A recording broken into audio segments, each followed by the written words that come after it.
Good evening, everybody. On, I think, GMT +2, it's morning here in the United States. I'm Dr. Daniel Erasmus and will be the principal lecturer on this course with a couple of other people coming in from time to time. First and foremost, this is a learning exercise. It's a learning course. There is a lot of materials that you are expected to read, to think about. There are tutorial questions that have been set to make sure that you do your reading material. There are assignment questions that have been set to make sure that you are applying some of your knowledge. And then, of course, there will be a final exam. The details of that were given to you during the induction lecture, but I will revisit some of the important aspects of that. Because this is a learning course, the temptation exists for students from time to time to treat their lecturers as a source of advice. Firstly, it's 100% against university policy for any of the lecturers to be involved in the giving of any advice on any particular aspect that you might be dealing with or that you think might pop up in the future. The only way in which we can engage with you on topic is if you give us a set of facts which would be beneficial to the entire classroom, which we would then take a look at, prepare an appropriate case study answer, and discuss it in the appropriate lecture at the appropriate time within the course. To the extent that you've done advanced reading and you may be ahead of the pack and you come across a particular issue that you're grappling with, once again, providing you link it to a hypothetical set of facts and you explain to the lecturer what it is you're having difficulty understanding, then the lecturer at their discretion may, outside the scope of what is being dealt with at that particular point in the course, address an email to you. But under no circumstances is it to be regarded as advice. I say this because every single time we offer these courses, the temptation is there, and the temptation was there for me as a student many times over, to seek guidance and advice from my tutors, my lecturers, and my professors. And they're just not allowed to do that. So please, if we can just respect that position, I'm encouraging you to ask questions within the subject matter of what we're discussing and on the basis that I've just explained to you. So that should make it very, very clear. What I'd like to do first and foremost is I'm going to share my screen with you, and we're going to take a look at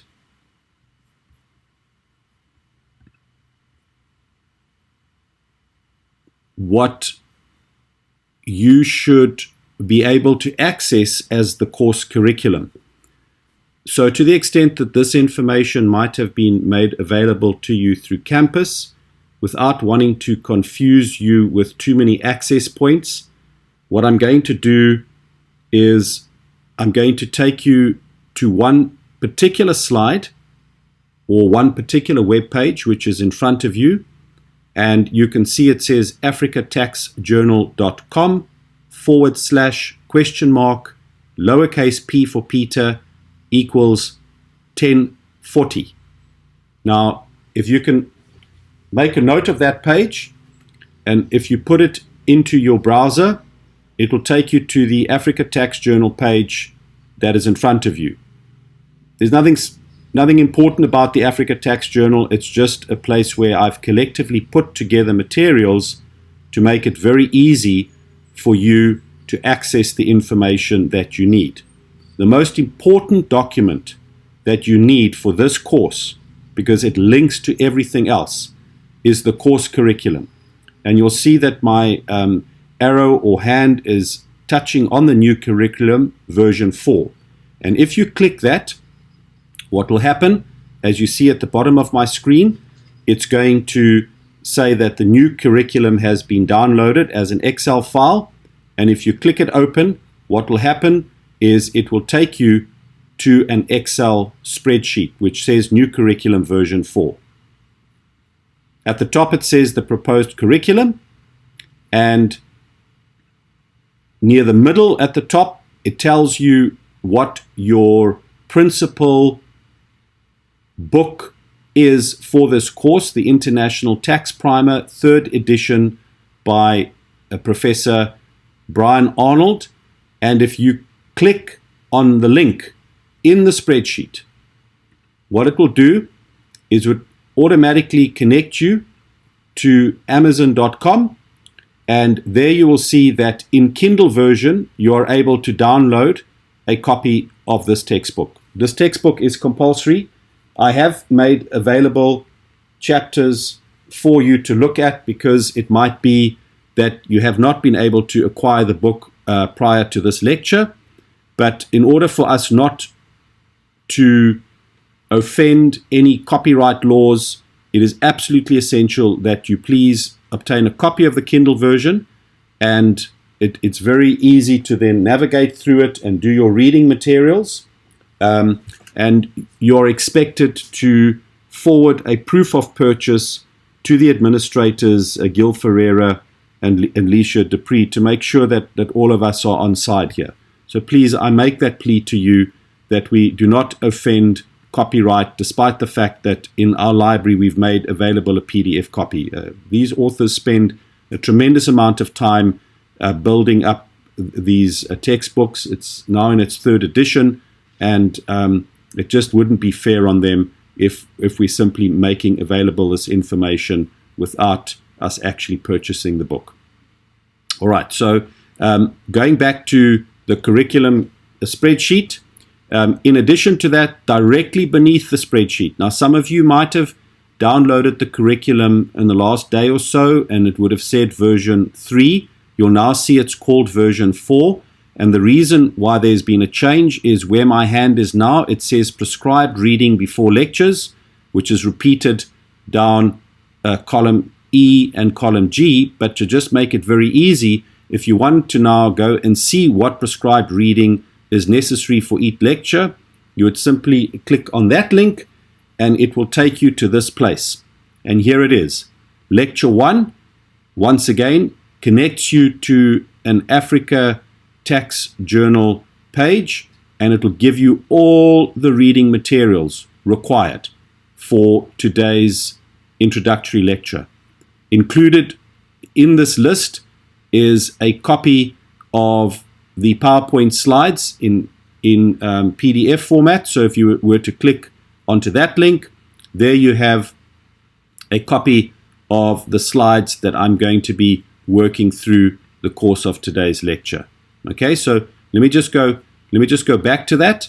So we were on the actual curriculum spreadsheet. If you click that particular spreadsheet, it would then simply take you through to this page, and there, lecture by lecture, and you'll see some of the lectures, like the next 2, 3, 4, and 5 lectures, are collectively dealt with on one page. So if I quickly went to link through to that, it'll give you all the reading materials for those particular lectures coming up. And right at the bottom, if you scroll down, it will also take you to the International Tax Course assignment and tutorial questions. And what you need to remember, and I'm going to go back and show you on your spreadsheet, is what you need to remember is that you are expected to do tutorials prior to each lecture. Today's is slightly different, and I'm going to, if you now follow the little arrow here, if you were to click on this hyperlink here, number 1, it'll also take you to the pages that I've just shown you. So this is another way to get to what you need to do for today. Okay, so that's another way of getting to the same place. But coming back to the spreadsheet, here it will tell you tutorial 1 is due on the 30th of April. Now normally it would have been due before this lecture, but because we've just started and everything is new and fresh, and we're going to give you some time to orientate yourselves around the information being made available. That must be in by 30 April. The marks that you get for the tutorials make up 50% of the year mark. The 3 assignments make up another 30%. That's 80% of your year mark. The final 20% is your final exam. So if you do not do these tutorials, which means you've not covered the materials that we've asked you to read, you are not going to pass this course. Now, I have taught into the thousands of students, and I've trained under my wing hundreds of different people, and all of them say the same thing. I impose a tremendous amount of work on my students' shoulders, but those who cope and those who follow my methodology will learn a tremendous amount. I guarantee you that. You will learn more than you will from most other places. I simply know this from close to 30 years of experience in this game and over close to 2 decades of teaching. So I do give you a lot to read, and the reason for that is that international tax is an incredibly broad subject which is constantly changing. As we speak, it's constantly changing, and there are constantly new developments. And unless you have an appetite to continuously read into the subject matter, one, you will never stay up to date. You will get behind within 6 months, and it will take a tremendous amount of effort to get back into it. So what this course is going to do is it's going to enforce a discipline within you that this is going to form part and parcel of your career path, and it's something that you're going to have to spend time on it every single week. Every single week, you're going to have to put aside time to read, whether you do this course, whether you've completed it or not. If you want to practice in the arena of international tax, you have to be prepared to read a lot of information. And with that, that doesn't mean to say you have to sit down and read slowpoke, snail style. All of you by now have developed an ability to skim through a lot of information and focus on what jumps out of the page and appears to be relevant or important to the particular area that you might be involved in. And so that's the discipline. One cannot go and read every word for word when you've got to literally go through hundreds of pages of information every week. But you have to develop an ability to scan through and skim through information and find those aspects that are important to what you're actually dealing with at that particular point in time. Okay, so now if you wanted to see, other than where I showed you in the actual lecture links that you would call up for your reading materials every week in advance of your lecture, so straight after this lecture, you're going to start working on getting that first tutorial in, but you're going to start doing the reading that's required of you before the next lecture, and you're going to make sure that your next tutorial is handed in on the 2nd of May, which I've highlighted for you here, okay? And you'll see the lectures on the 3rd of May. And so it will go on to make sure that you are keeping pace with what we are doing. Now, if you wanted a quick shortcut to what the assignment and tutorial questions are, once again, going back to your spreadsheet and the links that are there you have it. There are the 3 assignment questions, and in the spreadsheet you'll see what the due dates are, and here is a paragraph on the tutorials, and if you were to click on this link, it'll take you to the tutorial questions, and it'll tell you what the rules are in answering those questions. And here we have it, Introduction and Overview, Lecture 1, and you will see that next to each question, there is a place where I've suggested you go and find the answers. So I've made it easy for you, and it's to make sure, as I've said before, that you keep up to date with your reading. Now, this spreadsheet does not contain the dates of submission of the assignments for the simple reason that everything, as I've said to you before, is contained in this curriculum spreadsheet. So this is your go-to document. I just want to pause for a second there and just take a look at my screen and see if there are any questions that anybody has at this particular point in time. If we were now to go to our lecture 1 page,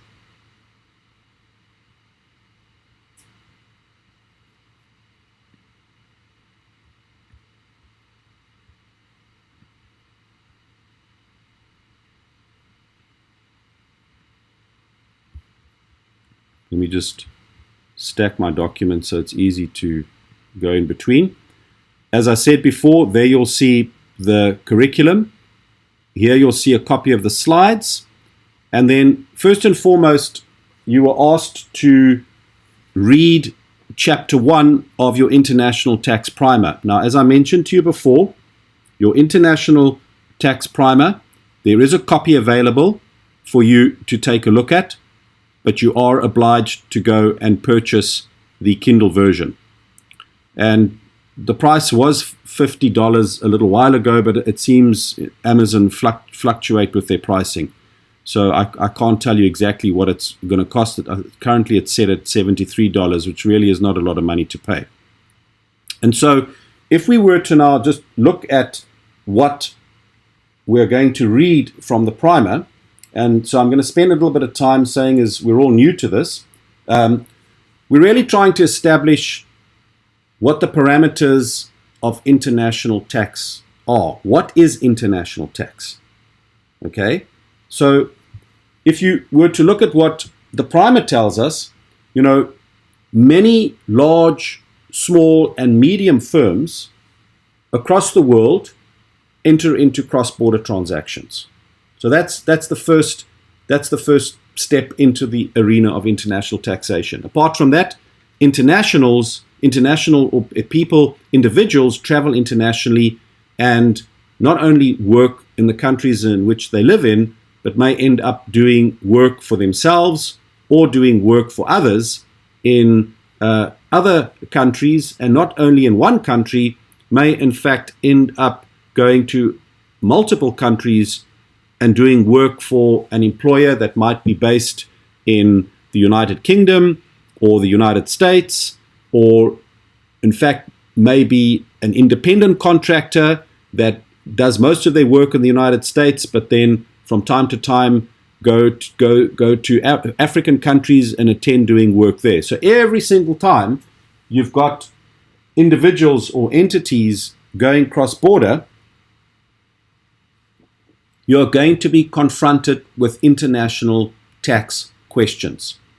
And the international tax questions are going to take place in two broad arenas. One is you would have to look at the international tax rules, regulations, legislation in the country from which that entity is operating. So if it was a company and the company was in America or the individual was in America, you'd have to look at the tax rules specific to that country. So for the United States, you'd have to establish what tax rules are going to impact on this person or this entity going abroad and conducting international cross-border transactions.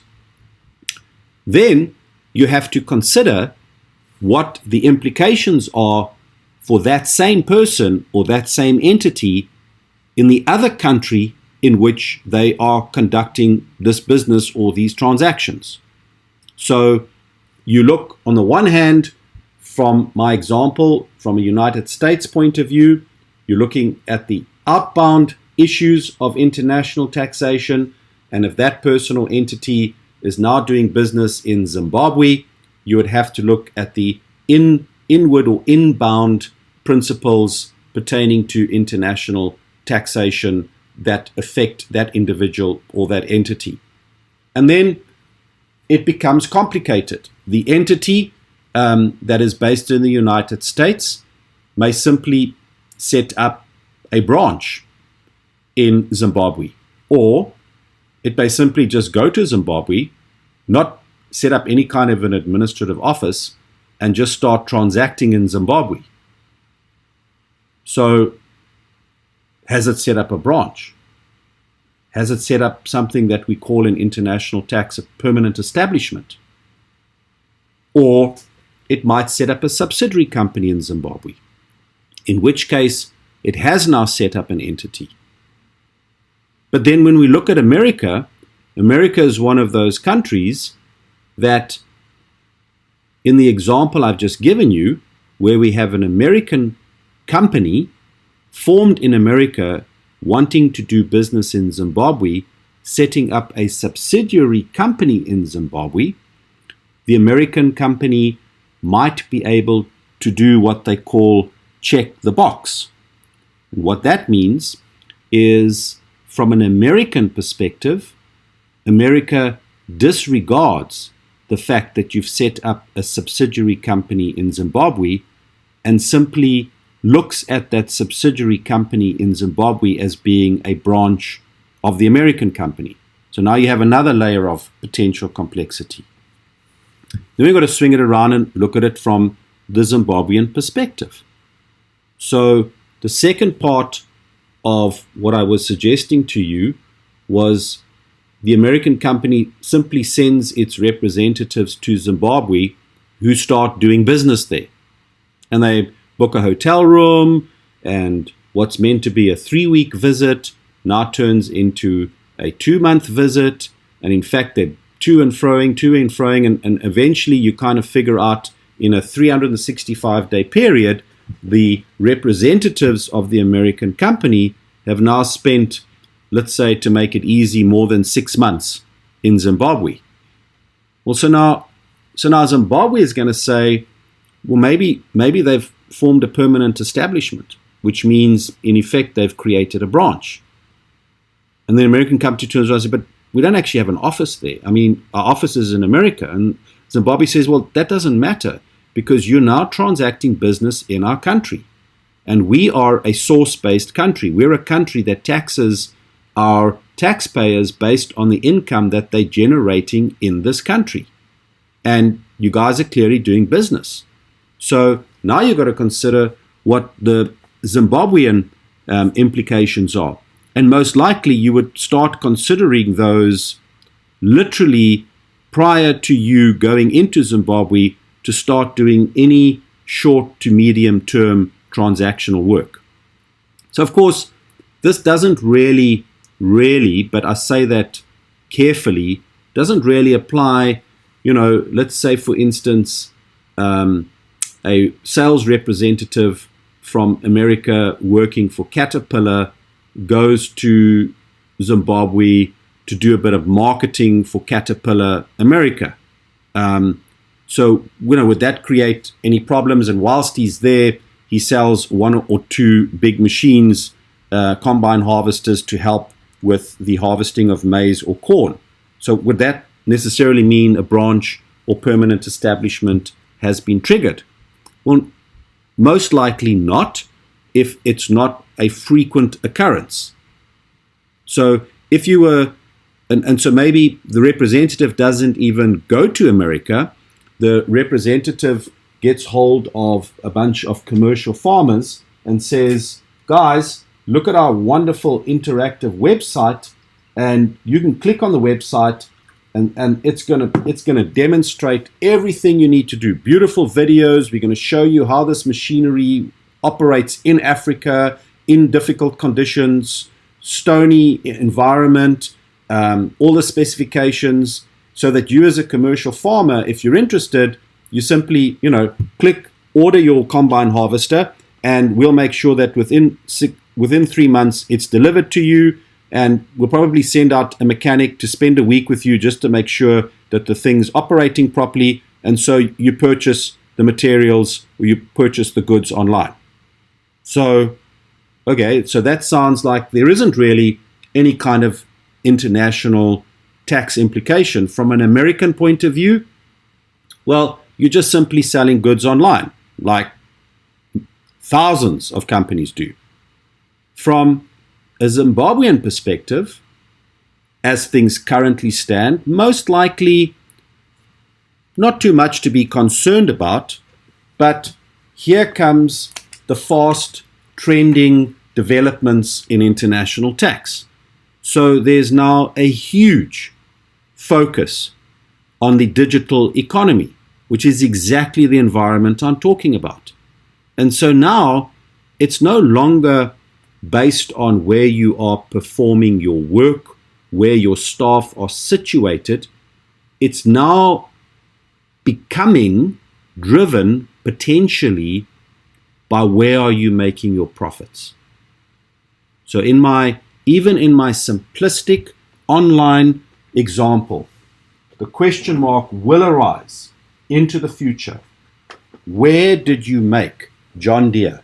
Where did you make, or Caterpillar, where did you make your profits from the online transaction? Did you make them in America or did you make them in Zimbabwe? And so that whole field is developing at a rapid pace, because what many countries are wanting to do, particularly those that need more taxation, well, in fact, all countries need more taxation, is to begin suggesting that the profits that emanate from that particular online transaction should actually be attributed, at least in part, to Zimbabwe.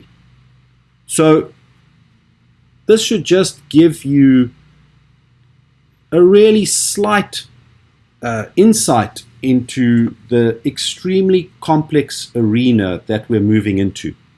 And the only way you're going to come to terms with it is to take this big elephant and cut it into tiny little chunks and chew it bit by bit. And take every little piece of information that's been given to you, think about it, read it, write down questions. Write down questions all the time. See if you can answer those questions whilst you're reading the materials. And if you can't, keep those questions aside and send them to your lecturer prior to the next lecture so that those questions can be dealt with. And if they're going to be dealt with at a later stage, your lecturer will say so. So, moving on a little step further and considering and contemplating what international tax is. So, you now have the scenario that some countries tax their individuals and entities on the worldwide basis. And that is virtually all first world countries. United States, United Kingdom, in Africa, it would be South Africa. They tax their tax residents, and that word tax residents in itself is pregnant with meaning, on their worldwide income. So it doesn't matter where they make the money. So in my example of the John Deere entity, the John Deere machinery, America is going to subject that entire amount to taxation in America. Now, on the flip side, the deal was done in Zimbabwe, and to the extent that Zimbabwe can place a nexus between the profits earned on selling that machinery as being sold in Zimbabwe and Zimbabwe being a source country. So what it does, it taxes its taxpayers based on any income that is generated and sourced within Zimbabwe. So now, what happens? In my example, assuming we now have a scenario where clearly United States is going to tax the profit on the sale of the John Deere piece of machinery, Zimbabwe is going to turn around and say, but hold on, that profit was generated here, it's sourced here, we're taxing it as well. Now what? Now we've got a problem, because you're now entering into an arena where there's clear double taxation. Fundamentally clear. And we'll come back to the issue of double taxation and the various layers to it. And so international tax contemplates these arrangements and transactions. And you, as international tax advisor, in one form or another, your primary job is to attempt to identify what the international tax implications are going to be from a US perspective, what the international tax implications are going to be from a Zimbabwe perspective. And what you're doing is you're looking specifically at the domestic legislation of each country insofar as that legislation has been written to take into consideration these cross-border transactions. Then the first part of, so now we've just covered the domestic law element. The first part of international law, I'm not even talking about tax now, the first part of international law that comes into play is the question mark around whether or not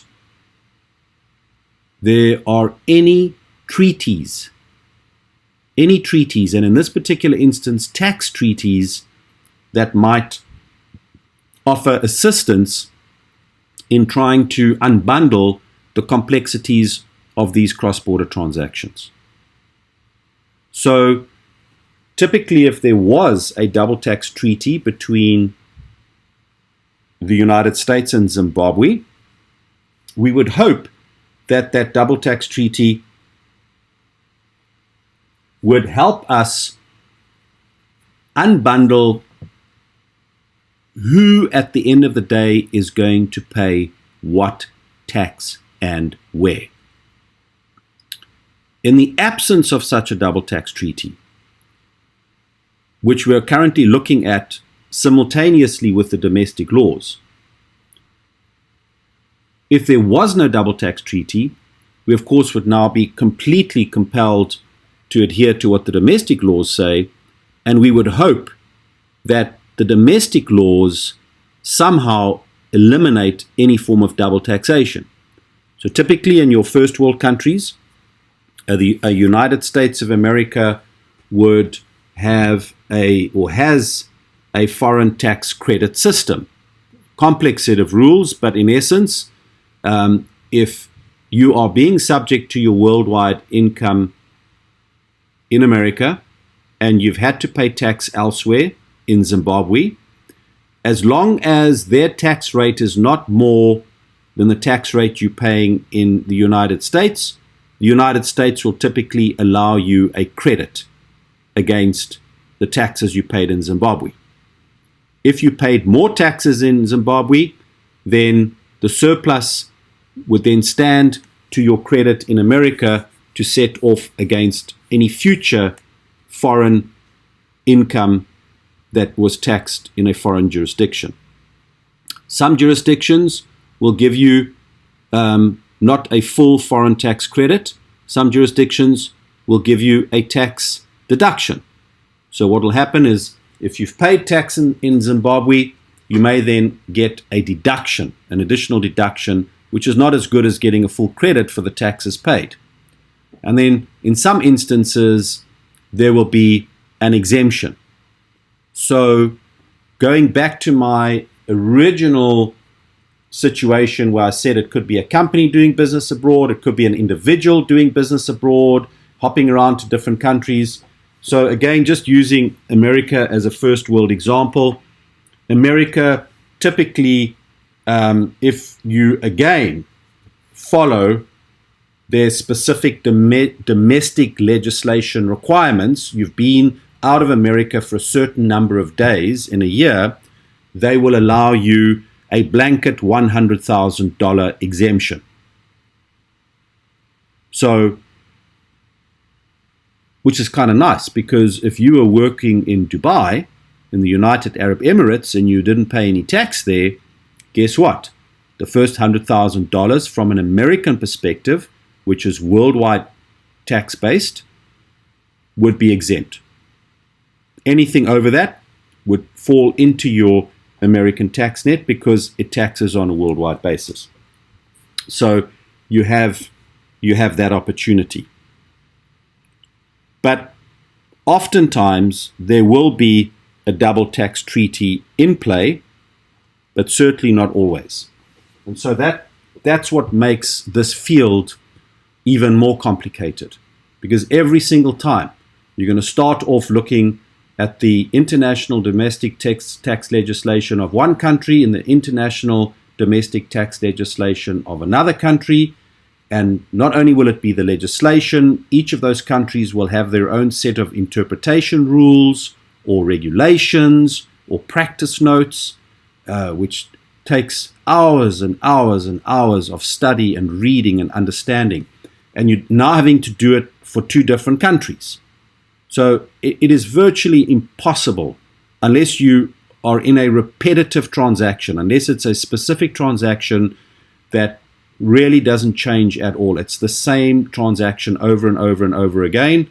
Then you could obviously skill yourselves up and study up what the domestic international tax rules are for each of those countries, whatever tax treaty provisions are applicable, and things would be great. But for the most part, if you are in a consulting environment, you're constantly being subjected to new tax laws, having to be concerned about whether the information you're accessing is up to date.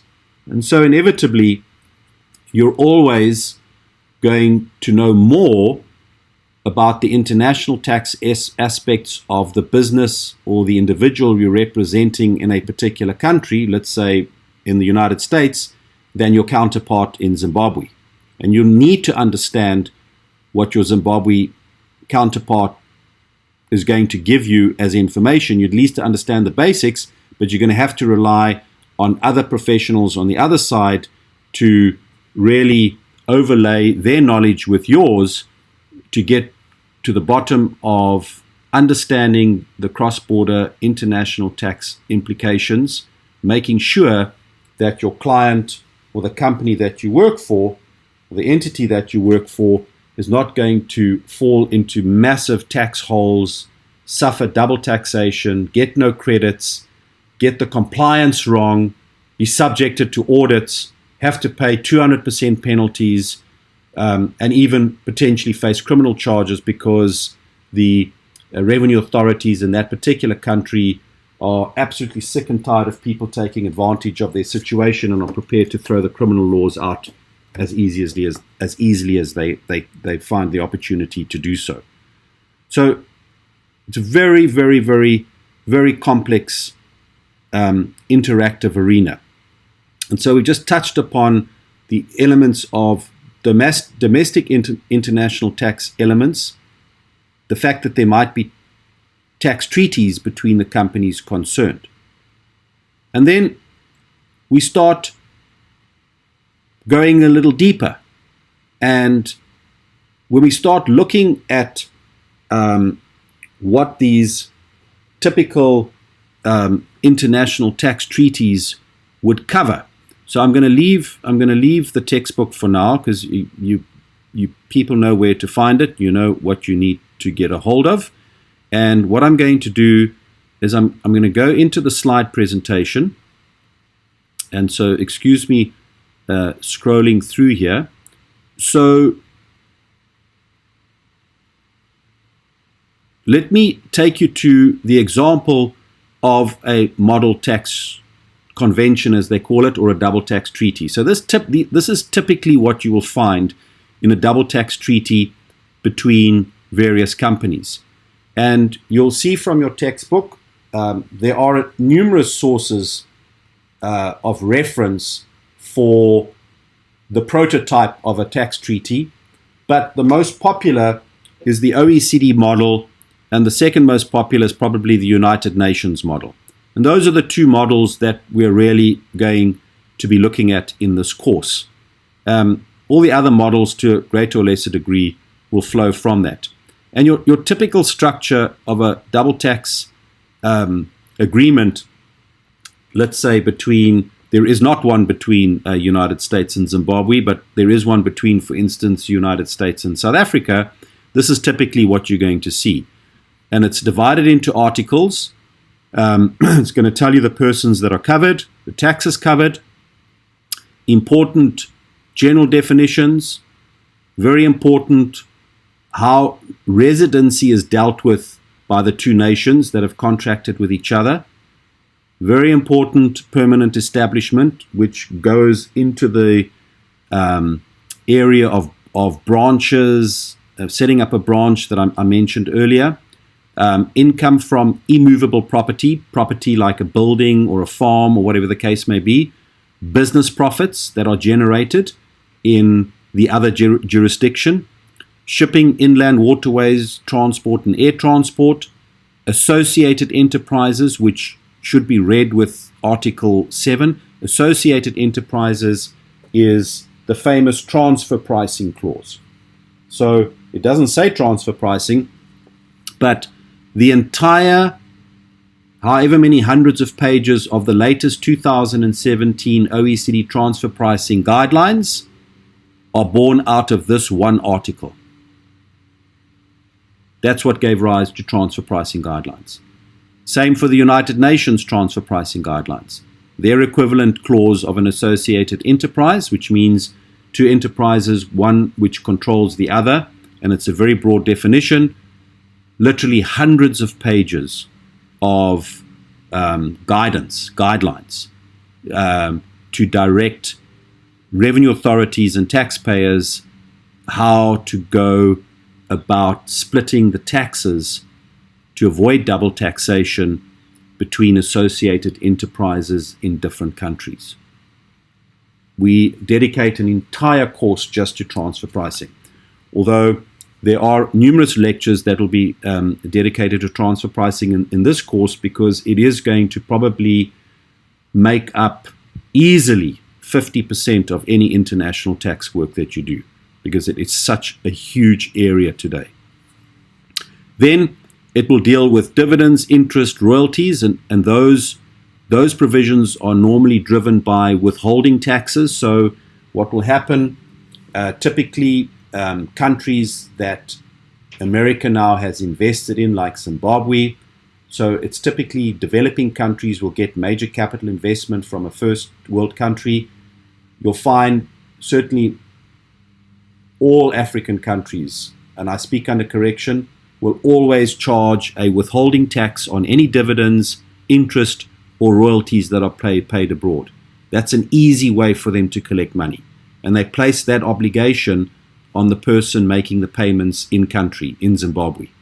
And so what the double tax treaty does is, if you meet certain conditions, it will reduce the percentage withholding tax that is taken off from those payments of royalties, dividends, or interest made abroad.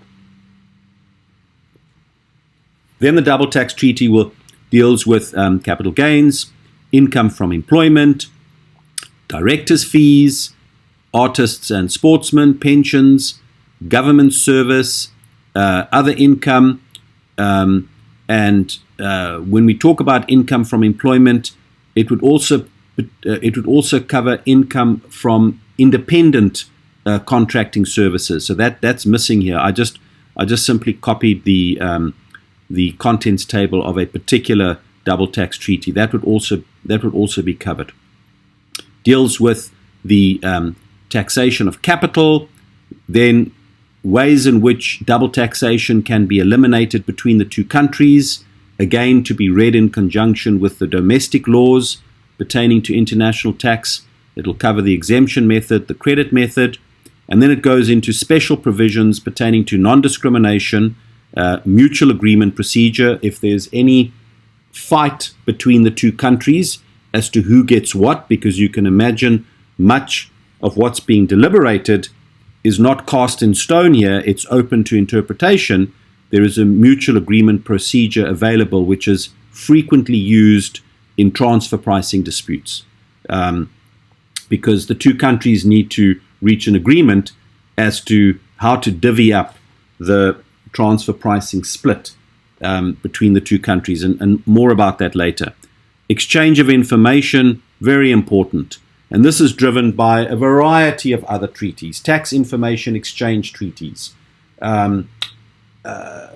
multilateral treaties signed by literally scores of countries that agree to exchange information.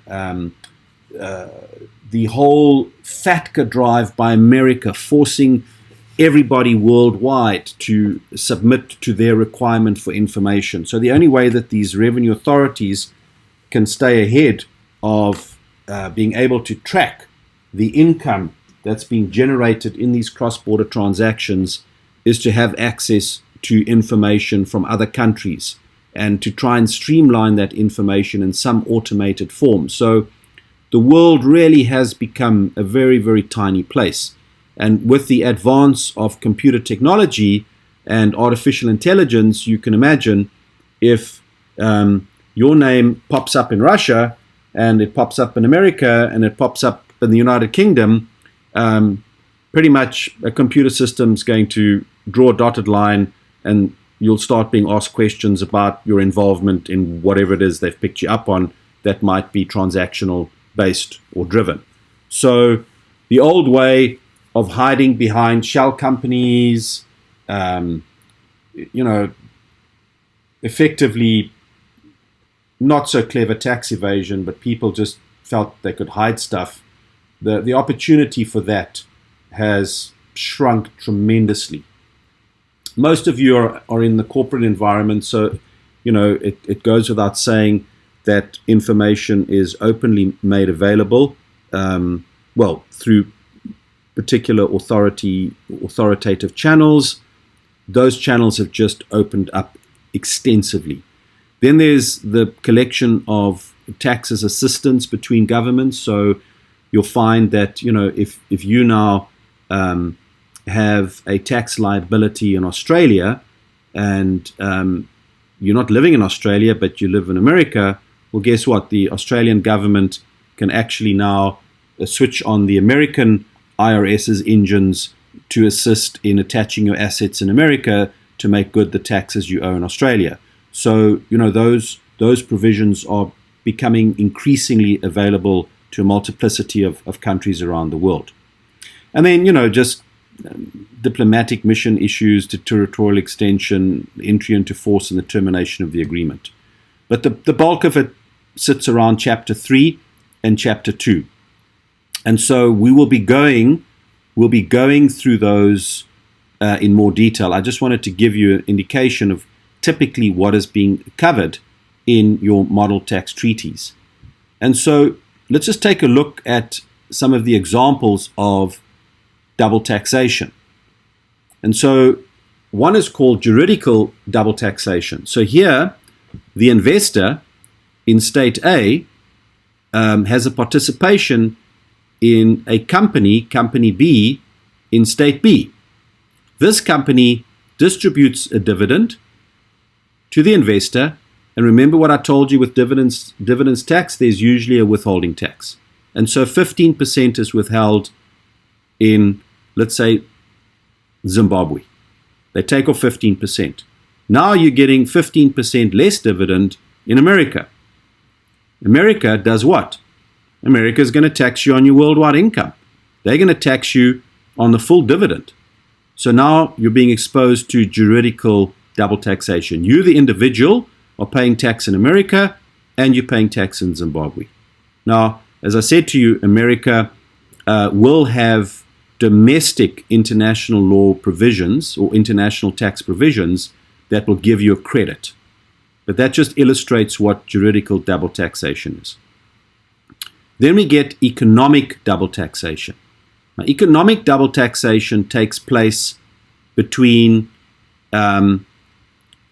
between two different people. So let me just say this person is going to be exposed to tax, but so is the company.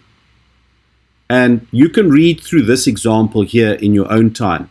But a classic example for economic double taxation is you, the investor, happen to be a business conducting business in another country, through an associated company. So you're a US company, you've got a Zimbabwe subsidiary. In Zimbabwe, the subsidiary is going to pay tax. In America, the American company is going to pay tax, not necessarily the income in the subsidiary, except for a couple of interesting rules called controlled foreign corporation rules. But where I'm pointing at is what I refer to and what you should know as being transfer pricing. So now the Zimbabwean government turns around and says, no, but hold on. The money that's being paid to the American company is not an arm's length transaction. If we compare it to an arm's length transaction, Zimbabwe is underpaying America. So we are going to reset what we believe the correct profits are in Zimbabwe. And so let's assume you would have paid 50 under normal circumstances. They turn around and say, no. We're not having you being taxed on 50. We're taxing you on 100 because we believe the arm's length price is 100. And so now Zimbabwe taxes you on 100, which is an extra $50. Now guess what? You're still getting taxed as another entity on the same amount. So now you're being exposed to economic double taxation within the same group. This company is paying tax on that extra $50 as well as this company because it's still sitting with the profits. It hasn't taken those extra 50 profits and plowed it back into Zimbabwe to get a deduction. Zimbabwe has simply made a transfer pricing adjustment based on the transfer pricing rules. This example gives you another example. It's economic double taxation is where two associated entities as different taxpayers are effectively paying tax on the same economic transaction. And so there are rules within double tax treaties, and the most popular ones pertaining to the rules of transfer pricing address that in order to now say, okay, if Zimbabwe, in my example, is taxing this company $50 more, then the appropriate reduction in the taxable income in America should take place. And there you often find a dispute will exist between the two countries. There's no dispute between the parent company or the investor here in my example and company B, but the two state, America might say, no, we don't agree with that arm's length adjustment. Zimbabwe said, we don't care. That's our arm's length adjustment. Now you refer them to the mutual agreement process where the two countries have to now sit together and deliberate between each other to determine what is a arm's length split on the pricing on the example that I've given. Then just to throw a spanner in the works, there are instances where, and again, if you go through this slide in your own time, there are instances where a double tax treaty eliminates double taxation, but in effect creates a scenario where the taxpayer involved ends up paying no tax at all. And so a lot of international structuring is done in such a way to manipulate and take advantage of these situations between different countries involving different double tax treaties, so as to not just eliminate double taxation, but literally to eliminate taxation to the full or to the maximum. So there's nothing wrong with planning your affairs to minimize your taxes, providing the transaction is driven by sound commercial reasons. And the reason why you're entering into a particular transaction between state A and that little man up there and state B in the building down there, as long as there is a commercial reason for doing so, you're not interposing other intermediate entities for the simple reason to eliminate or reduce all taxation. So a classic example is you'll find that if America is transacting with Zimbabwe and they do not have a double tax treaty with Zimbabwe, what will happen is your tax structurer will then have the transaction go via South Africa. Why? Because South Africa has a double tax treaty with America, and South Africa has a double tax treaty with Zimbabwe. So an entity is interposed in South Africa to add what commercial value? Zero. All it's doing is it's helping to minimize, in terms of the double tax treaty, the withholding tax between Zimbabwe and South Africa. And then, obviously, there's the double tax treaty between South Africa and America. The withholding tax reduction continues. And so the American enterprise ends up paying a much lower withholding tax amount by interposing a South African entity to take advantage of the reduced withholding tax rates in those two double tax treaties. So that's increasingly come under the spotlight. And then you'll find there are instances where the companies will pay absolutely no tax whatsoever. And I think a little later on in the example, I do actually give you an example of what they call a double dip lease, which is a very a typical structure for the acquisition of aircraft. Aircraft, of course, are extremely expensive, and most airlines struggle to make a profit because the asset is so expensive.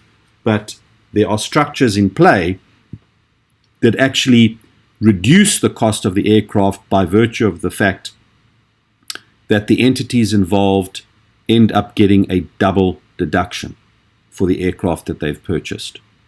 And so all of these structures are as a result of the BEPS initiative, Base Erosion Profit Shifting initiatives that have been on the go for a number of years now. These initiatives have been tackled significantly. And so when you download the slides that I've created, all of which, as you can see, have links, if you go to the BEPS link, it will take you to the 2015, I mean, time flies, it's already 2015 that the final reports were released. And subsequent to that, there have been significant changes to the model tax conventions and to the transfer pricing guidelines. But you'll see here in various languages are the 15 actions dealing with digital economy, hybrid mismatch arrangements, controlled foreign company rules, interest deductions, harmful tax practices. So that's where you'll find a lot of what I've just spoken about. Treaty benefits, permanent establishments, transfer pricing, measuring, disclosure rules, transfer pricing documentation. You see transfer pricing is a big thing. Dispute resolution, and then the multilateral instrument that effectively can modify close to roughly 3,500 tax treaties already in existence by the special instrument that was created, and we will touch upon that in later lectures. So that's what the BEPS initiative was about, and a lot of time and effort put into eliminating these structures that take advantage of double tax treaties, which were created to eliminate double tax and not created to give rise to no tax opportunities for the companies concerned. All right, so just a quick look at anti-avoidance. I'm not going to, this is one of the articles I'd like you to read, and it's an article by Oliver Hoer. It's specifically about a private equity fund, and it's specifically about Luxembourg. Don't be fixated on the fact that he's writing about Luxembourg or writing about a private equity fund. Read the principles that he's talking about, the notion of substance, how important that is. So you can't just interpose a company that does nothing. Managing tax residency, and then anti-treating and anti-directive shopping rules, general anti-abuse rules in the international arena, what the principal purpose test is. When he refers to the MLI there, he's referring to the multilateral instrument, which was Action 15, on the BEPS list BEPS reports list that I just showed you, dealing with the principal purpose test, the principal purpose why a particular entity exists within a structure. So these are all very, very key concepts. And although he's talking from a European Union context, and we're not going to specifically look at the European Union rules, the general principles have broad application throughout the world. So again, a good article, recent article written for you to take a look at, just in terms of the general mood out there on anti-avoidance. And then for extra reading, Roy Rohatky's book, which is slightly dated, but a very well-written book, will delve into. And so if you click onto that link, I have made available a copy. This is just extra reading material, but if you look at his contents table, chapter 1 covers much of what we're discussing here, 1 through to 7. Take a look at that book. It'll help you answer some of the tutorial questions that you have, and put into perspective some of what I have been talking about. Then the Blue Book citation, reading cases. These are two articles you need to read for the simple reason that I expect you to follow a certain citation methodology in your tutorials and in your assignments. We are an academic course. I expect you to follow academic standards. If you don't follow academic standards, then you'll be marked down. It's just the way it works. Reading cases will give you an indication as to how to read a court opinion and how to take out the key principles. Some of you may not have been schooled in this, and it's just a good article to read. Then an excellent textbook, which is made available to you, is Victor Thoroney's Comparative Tax Law, and I've actually highlighted the areas that, for me, are important in what we're talking about at the moment. And so let me take you there quickly through some of these areas, because it'll also help me develop one or two other areas that we're going to unpack as the course expands. Now, firstly, it's important to understand different legal families. And so typically you will have your civil jurisdictions and you'll have your common law jurisdictions. And your civil jurisdictions are very much driven by the letter of the law, the letter of the legislation, and they have set administrative procedures. The common law jurisdictions, and all of these are summarized and listed in this book. So really it's a good book just to have a quick look at. Is typically the English common law based jurisdictions, which would include the United States, although the United States now has pretty much codified a lot of its law. So it kind of in a way looks a bit like the civil jurisdictions because of the codification processes. But nevertheless, the common law jurisdictions, court decisions, are very important in the interpretation of their laws. And as I started off this lecture, I said to you, we're starting by looking at the domestic laws and the international tax law, and then having to compare that to the international tax law, primarily out of tax treaties that are applying. Which applies? Does the tax treaty provisions trump what the domestic provisions say, or vice versa? There's no clear-cut answer. You have to determine what the position is country by country. For instance, in America, there's much debate about this, and tax treaties are supposed to override the domestic law. But that's not what in fact happens. So if there's a domestic law that comes in later than the tax treaty, the courts in America tend to give credence to the later provision that was made law after the tax treaty was entered into. For instance, in many other jurisdictions like South Africa, the courts will look at both, and then they'll be guided by what the Constitution says. And they will attempt to come up with an interpretation that encapsulates the intention of both the domestic law writers as well as those who entered into the treaty. And that's not always an easy thing. And one would like to think that the double tax treaty would be the one that overrides domestic laws, but that's not automatic. Then you have further complications where, apart from the legislation and set laws that appear in each of these countries, we have extensive developing soft law. And soft law is compelling law or compelling rules of guidance, but not peremptory. Example, transfer pricing guidelines. So every single country that you're going to be dealing with, bar a few, when they apply their transfer pricing rules, legislation, they will deflect to the guidelines of the OECD and the United Nations. So how does that apply? Can you compel them to do this? Well, strictly speaking, not.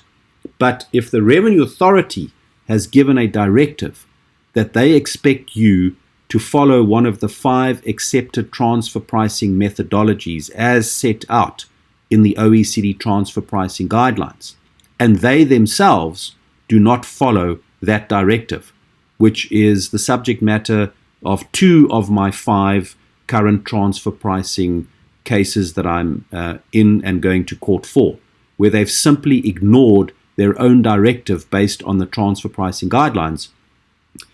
The interesting legal question becomes, can one compel them to follow those guidelines? And that law is based on the legitimate expectations doctrine, which is a very interesting doctrine that has been accepted in English law. It certainly applies in South African law.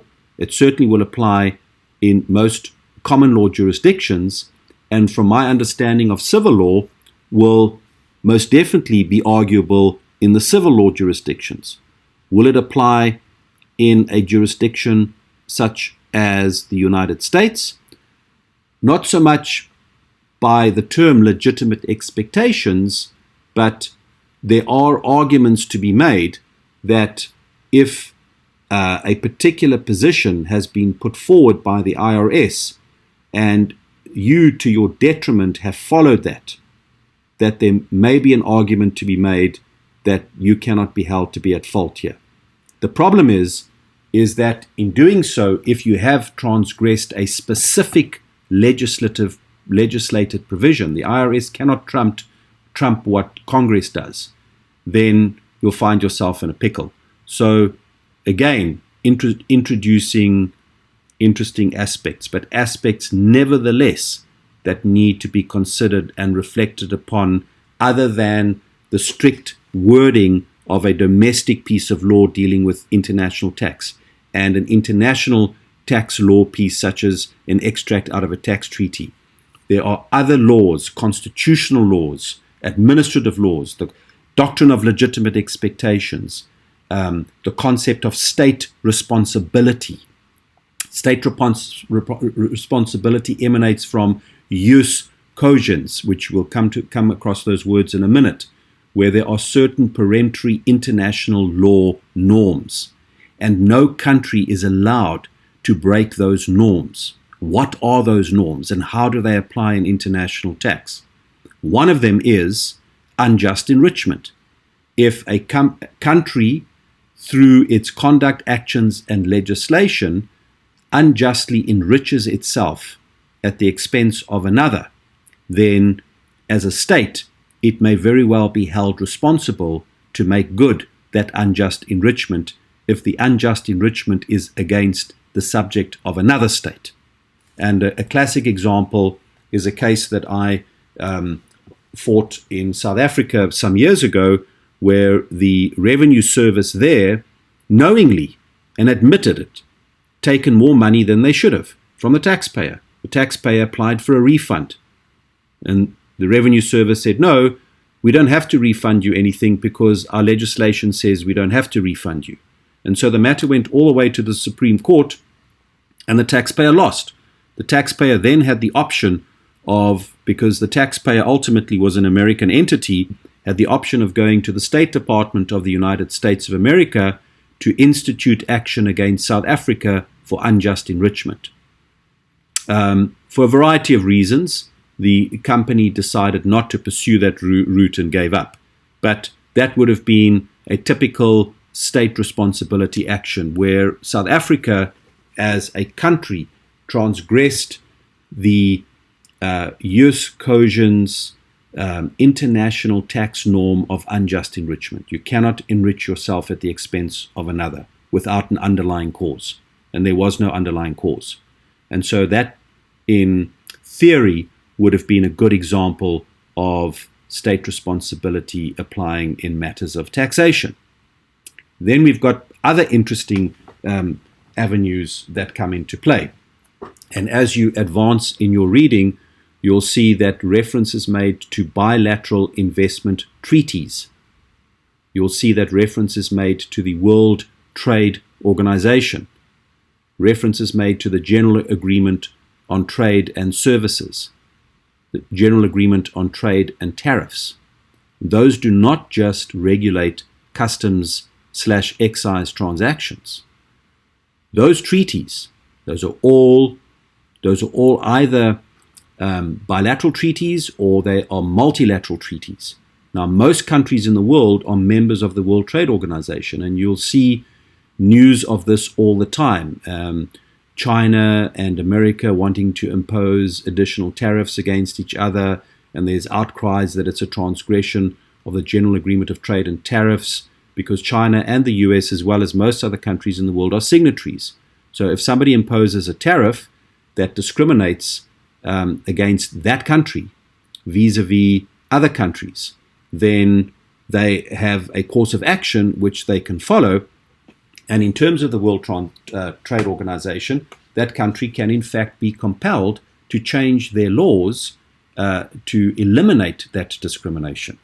And as you go into your reading for the next series of lectures in this course, there's an example of such a VAT dispute. And so when you read that, it'll start becoming clear to you how these other agreements might overlay the complexity of what we're already dealing with. So, for instance, it might be that in my earlier example, there is no double tax treaty between Zimbabwe and the United States of America. And so if a transfer pricing kind of scenario were to develop between those two countries, we can now potentially look at the double tax treaties that America has with various countries, and we can look at the double tax treaties that Zimbabwe has with various countries, and we can determine whoever's being the offending party here. Let's, for argument's sake, it's Zimbabwe. They're the ones trying to impose this ridiculous tax. We can then come back with an argument saying we can establish what the most favored nation clause is in any of the double tax treaties that Zimbabwe has with other nations, and seek to apply that against Zimbabwe, because we would, for argument's sake, fall potentially under the General Agreement of Trade and Services, which contains clauses to eliminate any form of discrimination, and therefore Zimbabwe cannot discriminate against an American company on transfer pricing, even though there is no specific article or double tax treaty between the two countries attempting to regulate those types of transactions. So the concentric rings beyond what we would typically think we could look into as support for a particular conflict scenario that might arise, those concentric rings are much broader than what you would have thought coming into this course. And so the same thing applies to the ability to apply bilateral investment treaties. And so again, all these concepts are pregnant with information and possibilities, and would take me days and days of lecturing to even unpack a myopic portion of it. But I want to embed these principles and concepts into your mind so that you become hungry, and when you see these reading materials, as you turn into your next reading list for the next series of lectures, that you really want to learn about what I'm saying and read them, because then when I speak about it, it's going to resonate with you, and it will give you an area, an angle of knowledge that really, truly is not largely available in the international tax world.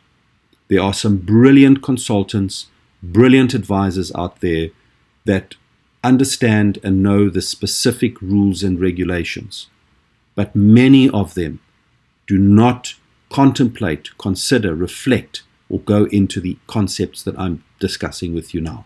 And this is going to give you an immense edge going forward in your respective careers. So moving on with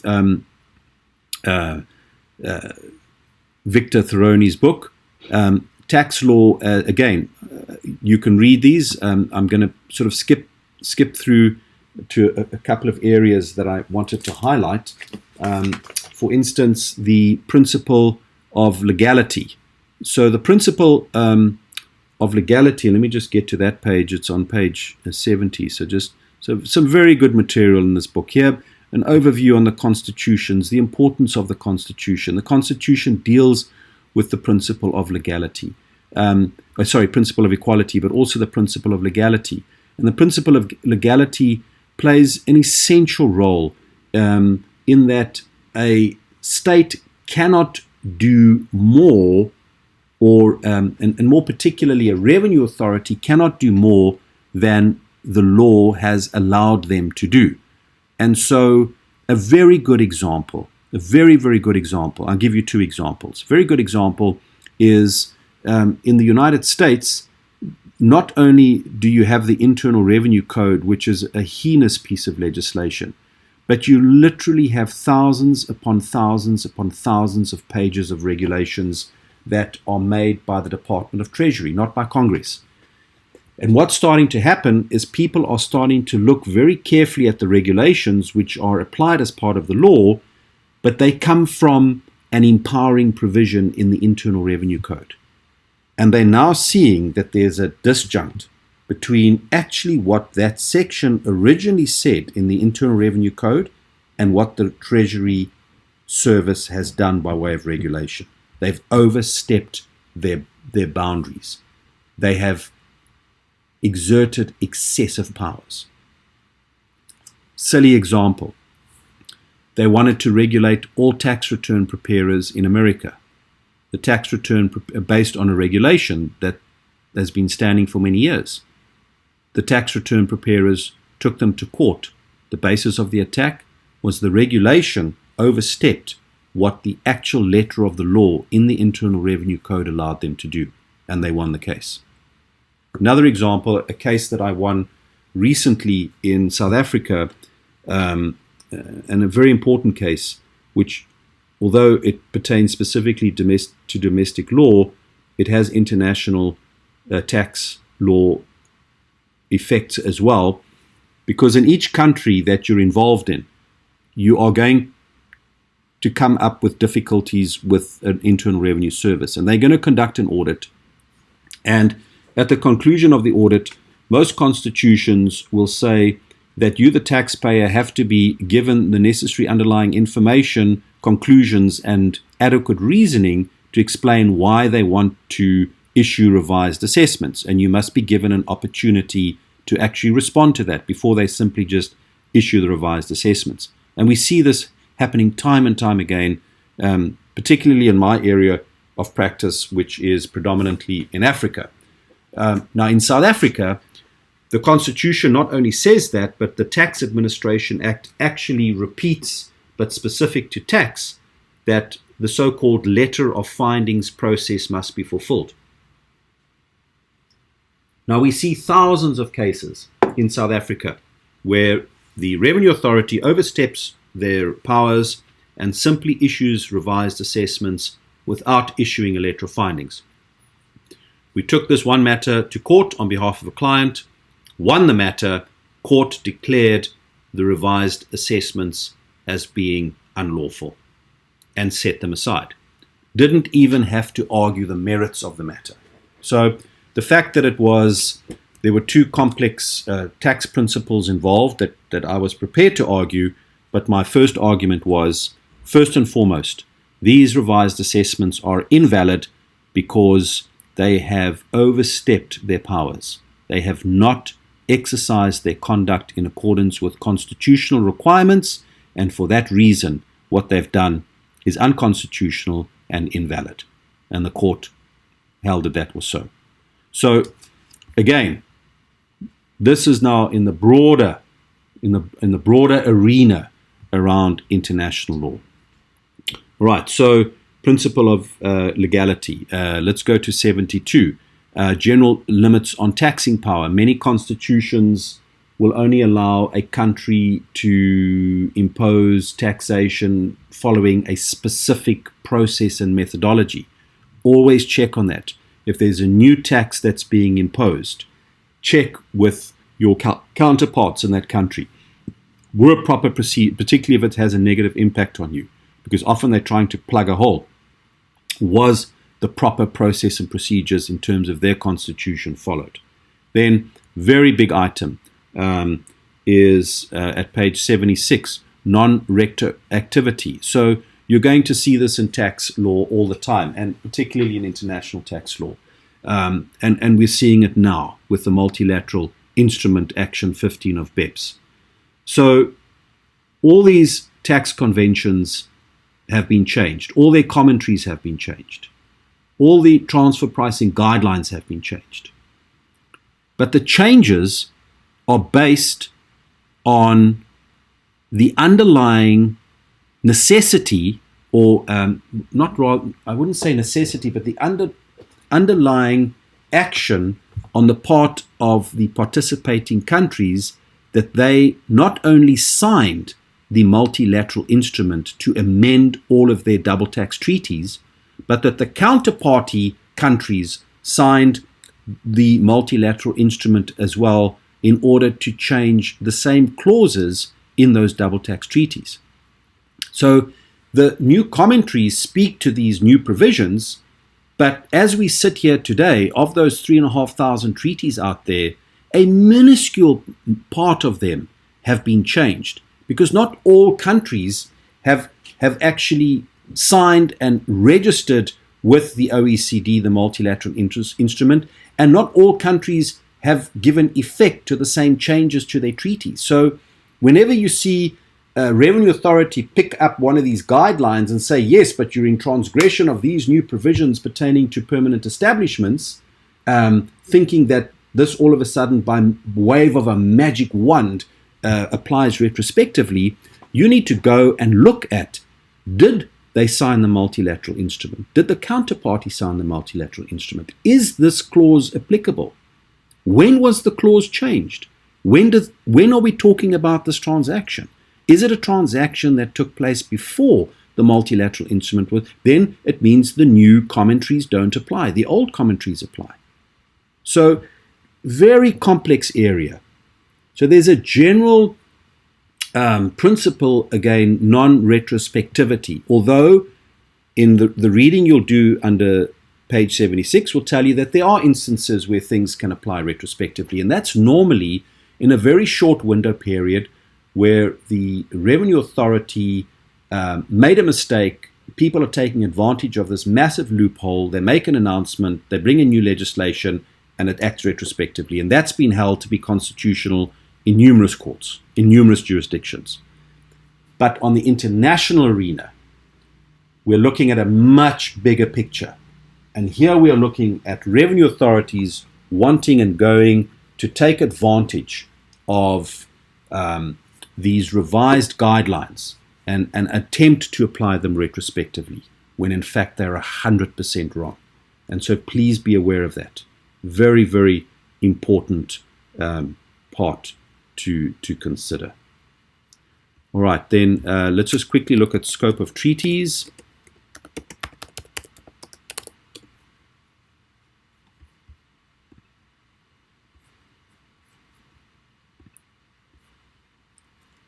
Again, a very good overview of a lot of what I've done. Tax lawyers tend to focus on so-called double tax treaties along the lines of the OECD model. While these are the most prominent, it is important to remember that there exist quite a number of bilateral or multilateral treaties which may be relevant for taxation. Okay, and there we go. Other double taxation and ancillary conventions. In fact, there are many that deal, for instance, with deceased estates. Interestingly enough, the double tax treaty between America and South Africa was cancelled during the apartheid era, but they forgot to cancel the estate duties treaty, which has been in place since 1958. Nobody ever even thought about it.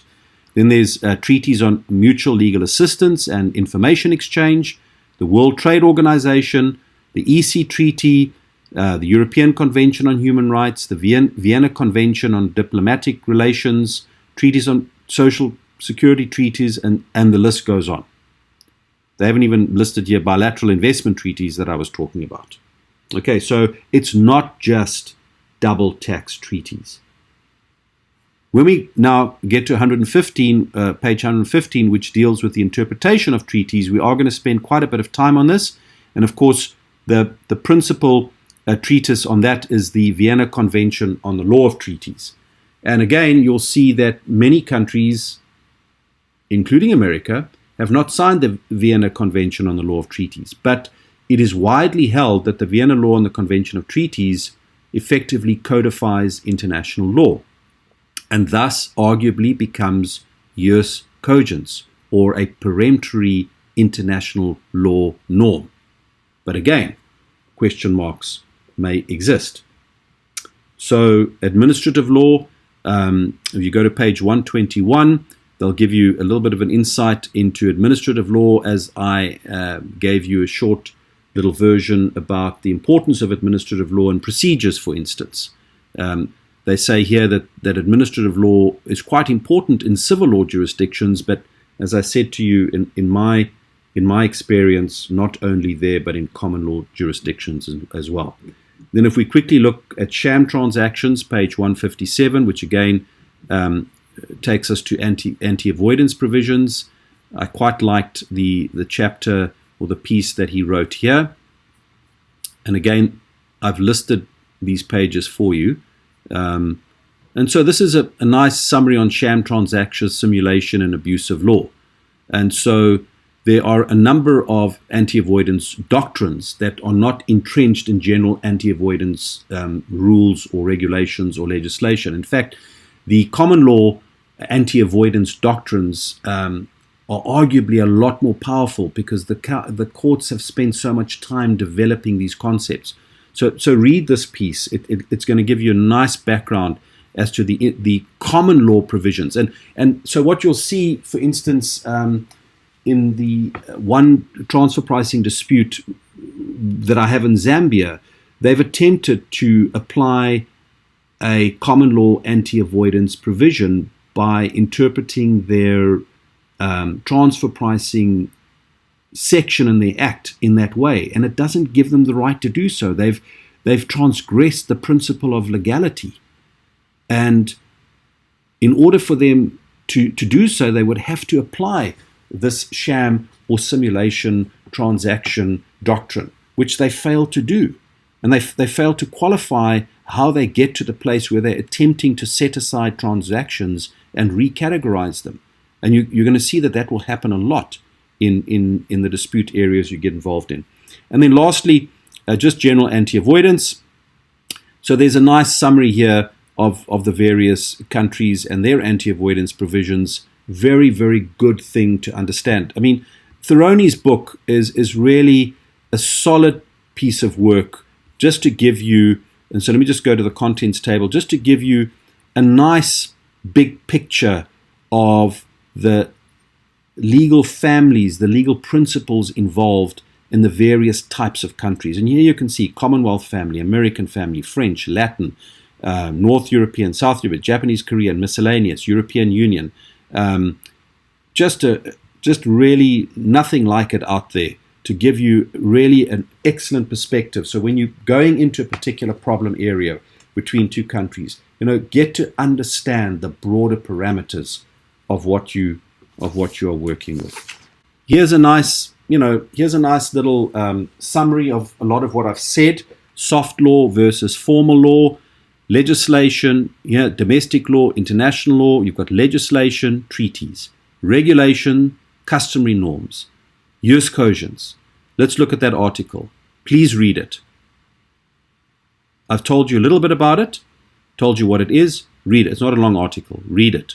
It'll give you a good understanding as to what these peremptory international norms are. It's as overlaying international constitution, these rights that nobody can ever take away from us. And believe me, countries do it all the time. So there's the link. Legislation. Here's a link to a transfer pricing case, the only one in Africa and Kenya. Again, I'm not going to take you there.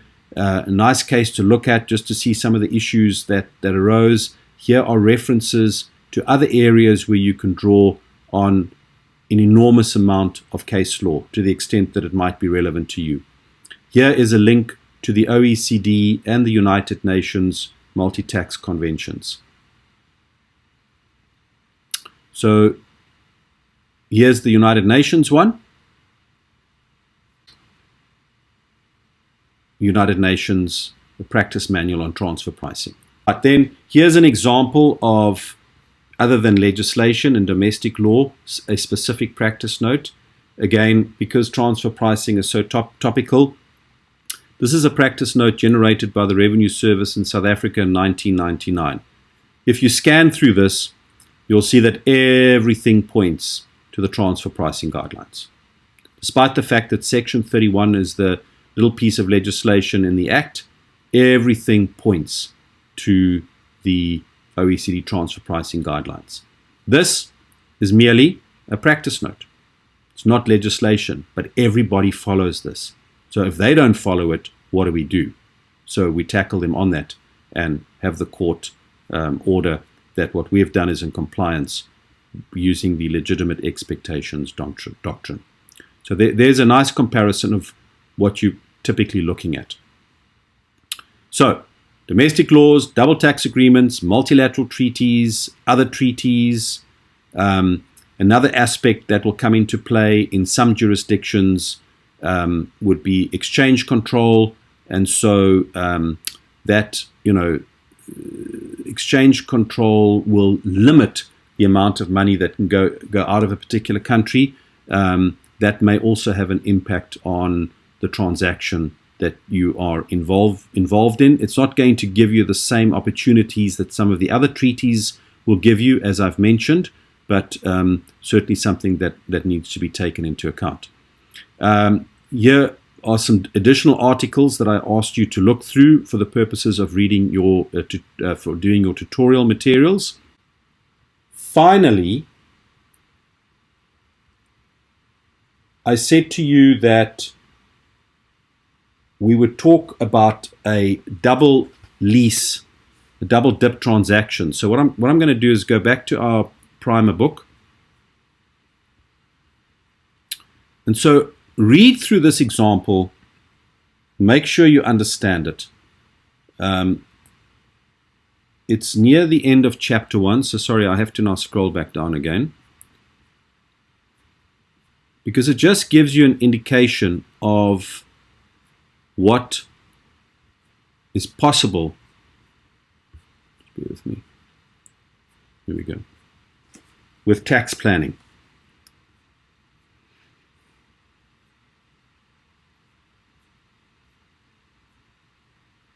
Right, where are we? Right, double dip leases. Some cross-border transactions are structured to exploit differences in the tax treatment of transactions by two countries. Cross-border leasing provides an example of this type of international tax planning. Assume that an airline company resident in country A wishes to acquire on credit some new aircraft for the use in its business. It can take out a commercial loan, purchase the aircraft, or it can acquire the aircraft by utilizing a financial lease. In general, a financial lease is a financing instrument or arrangement under which the lessee acquires substantially all ownership rights, in this case to the aircraft. In effect, the lessor sells its ownership rights to the aircraft and finances the acquisition of the property of the aircraft by the lessee. Instead of receiving interest and repayments of principal as a conventional lender would, the lessor receives rental payments that reflect both the sale price of the property and the financing aspect of the transaction. Now, assume that under the tax laws of country A, a financial lease is treated as a sale. Accordingly, if the airline company resident in company A leases the aircraft, it will be treated as the owner of the aircraft for the purposes of country A's tax and will be entitled to deduct depreciation in respect of the aircraft and the interest element of the lease payments. The depreciation deductions may be quite large since many countries provide accelerated depreciation deductions as a tax incentive for investment in substantial equipment. The airline company will also be permitted to claim any investment tax credit that country A provides for purchases of aircraft. If the lessor is also a resident of country A, it will be treated as having sold the aircraft with the appropriate gain or loss recognized on the sale and the interest element of the lease payment included in its income. Assume, however, that the lessor is resident of country B and country B treats financial leases for tax purposes as genuine leases. Under these assumptions, the lessor will be entitled as the owner of the aircraft by country B and will be entitled to take depreciation deductions and claim any investment tax credits offered by country B to owners of aircraft. The lessor will be taxable in country B on the payments of rent received from the airline company. However, country A treats the financial lease as a sale, so the airline company is considered to be the owner. Thus, the payments considered to be rent by country B will be treated as payment of purchase and interest by country A. This type of structure is called a double lease. And in fact, what's happened is that both companies, the seller and the buyer, are both entitled to depreciate the aircraft, creating a huge deduction opportunity. So just a good example of some classic old tax structuring that's been around for a very long time. And then lastly, just once again emphasizing why it is important for you to gain this knowledge as an international advisor or tax advisor, and it is set out in your international tax primer. You are obviously expected to be acquainted with with international tax strategies that would be used in particular transactions, and you would need to have knowledge both of the outward bound country as well as the inward bound country's international tax related laws and any overbearing international laws as I've explained them to you in a broader sense, in making sure that your particular transaction for your client or company is not subject to double taxation and heinous penalties as matters progress. All right, I think that's probably enough for today. It's a lot of information, and I'm sure that you're all wanting to go off and read your information that's been provided and do your tutorial questions. Please prepare for next week's lecture and read as much as you can out of what I've made available. At that, I'm going to ask if there are any specific questions. If not, then by all means, jot down your questions as you go through the material, see if you get them answered. If not, please send me a list of those questions prior to the next lecture so that I have some time to work through them and provide answers in the proper context. Gil, that's all on my side for now.